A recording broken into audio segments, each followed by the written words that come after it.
ফুলের সৌরভ আর মানুষের গৌরব কিন্তু চিরকাল থাকে না। সূর্যমুখীর এই বাগানে একটা সময় অনেক মানুষের আনাগোনা ছিল। কেন ছিল?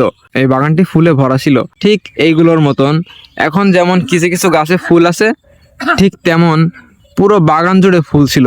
আপনারা দেখেছেন আমার ভিডিওতে। এখন কিন্তু এই জায়গায় মানুষ আর আসছে না, মানুষের আনাগোনাও নেই। পাশেই কিন্তু রাস্তা, যে রাস্তা দিয়ে মানুষ যাচ্ছে, কিন্তু সূর্যমুখীর এই বাগানে কেউ লাভছে না এবং সূর্যমুখীর বাগানে কেউ আসছে না। কেনই বা সূর্যমুখীর বাগানে তারা আসবে? কেনই বা সূর্যমুখীর বাগানে এসে ফুলের সাথে আনন্দ উপভোগ করবে, ফুলের সাথে মত বিনিময় করবে? ফুলগুলো তো এখন আর নেই, গাছে ফুলগুলো নেই এবং সেই গাছগুলোও মারা গেছে। মানুষও ঠিক এমনই, মানুষের গৌরব থাকে না চিরকাল। একটা মানুষের হয়তো এখন টাকা থাকতে পারে, তবে একটা সময় আসবে সেই মানুষের টাকা নাও থাকতে পারে। এই জন্যই বলেছি যে মানুষের গৌরব আর ফুলের সৌরভ কিন্তু চিরকাল থাকে না।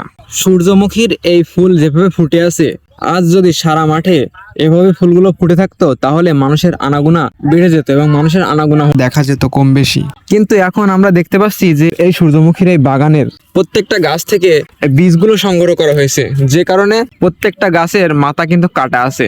আর এই জন্য এই গাছ এখন সৌন্দর্য দিতে পারছে না। এই গাছ এখন প্রকৃতিক একটা সৌন্দর্য বাড়াতে পারছে না, যে কারণে কেউই আসছে না এই বাগানে।